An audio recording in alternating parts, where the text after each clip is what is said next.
relieved me of that obligation to King Indra. Kartikeya said, "You've done a really good job. You may go back to earth now, but please know, 4 yuga cycles have passed. You go back, you won't even find your palace anymore, it's gone. What to speak of your family members or your kingdom or anything. Time destroys everything. So you can go back, but don't expect it to look like when you left. But you've insisted us so devotedly, we want to give you whatever benediction you like. What would you like?" So he asked for the benediction, "I'm really tired. I just like to rest. And I have received this message from the sacred astrologer Gargamuni." So apparently this Gargamuni is name, different qualified persons have that same name in different cycles of the 4 yugas. He said, during the 28th yuga cycle of Vaivasvata Manu, you will see Krishna, and here's what he looks like. So just by hearing from Gargamuni about Krishna, he became his devotee. And he wanted to see Krishna.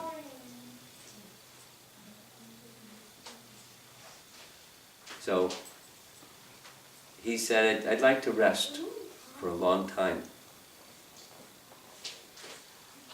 27 yuga cycles is a long time.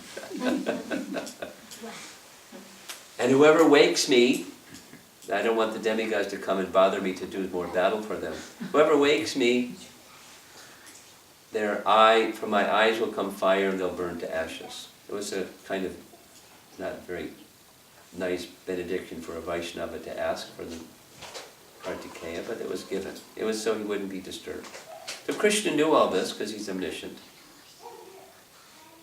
That's why he brought Kalyavana there, so Muchikunda could use his benediction and finish Kalyavana and do some nice service. And then stand before him and give his darshan. So he said, "I was one of those kings that just had fruitive desire." No, we're not kings, but we all have fruitive desire. And he describes the futility.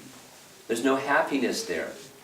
I had accumulated so much power and so much fame and so much this and so much that, but there was no happiness.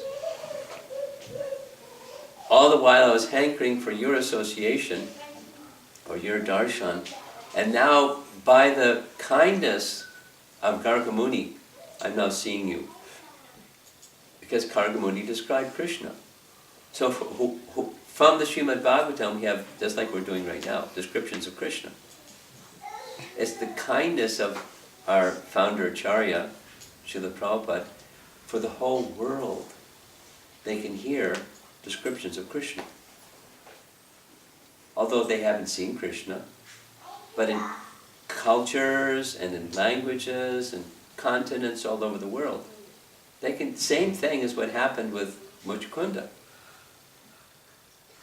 To hear about Krishna, become a lifelong devotee of Krishna just by hearing about him.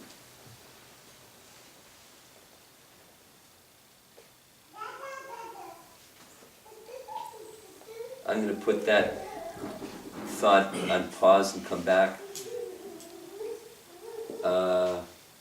And just share this. Later this month, in the month of January every year, we have a temple president and GBC meeting, and I'm being asked to share a little video of the ISKCON 50 celebration that took place in China. 800 devotees came for a function where it's against the law to have more than 500, and 800 came. We broke the law. And it's a fantastic video of the exhibition of their attraction for Krishna, not because they're non-resident Indians living in China, but because Krishna is in their heart. And hearing Krishna's name and hearing Krishna's pastimes awakens love for Krishna, just by hearing about him.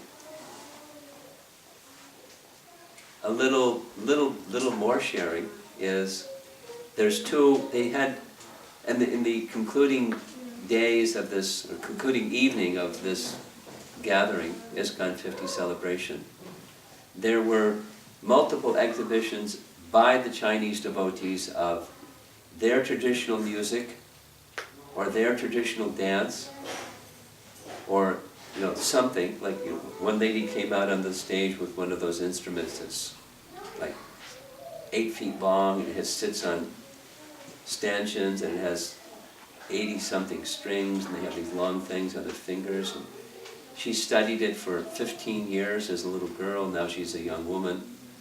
And she's playing traditional Chinese music that they all know the melodies for, and then just added the Hare Krishna mantra, and everyone was crying.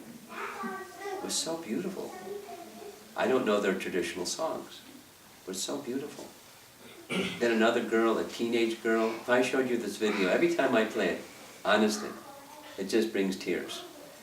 It's a 14-year-old girl with somebody playing from a music box, literally, some traditional melody, and she's just honoring Prabhupada in Chinese.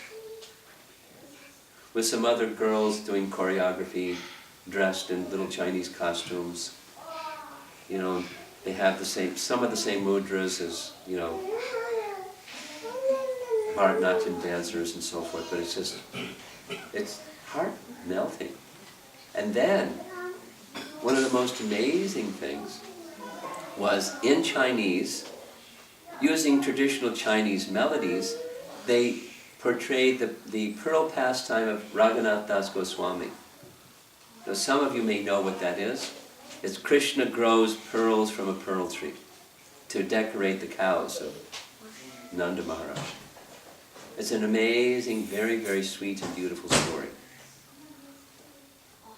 They know the story, and they portrayed the story singing, there's Krishna, it's one Mataji dressed as Krishna, one Mataji dressed as Radharani, using traditional Chinese melodies, saying, Radharani comes on the front of the stage and says bad things about Krishna, and shakes her finger, and Krishna comes on the stage with his hands on his hips and says bad things about Radharani and the gopis.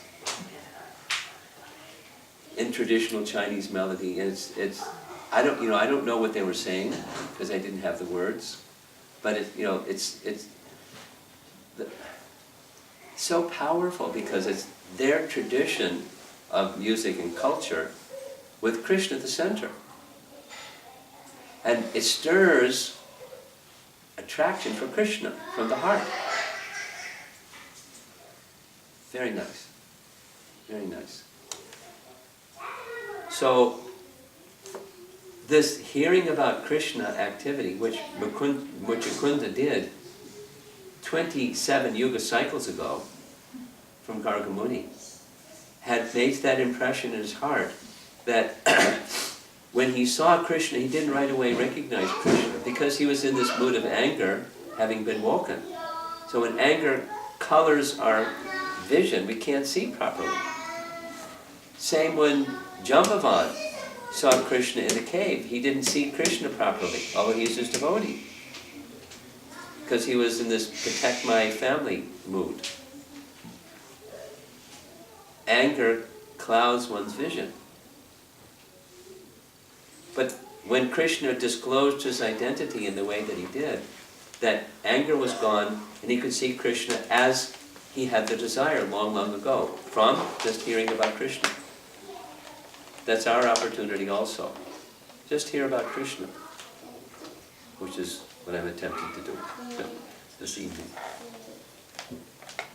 So after this wonderful exchange,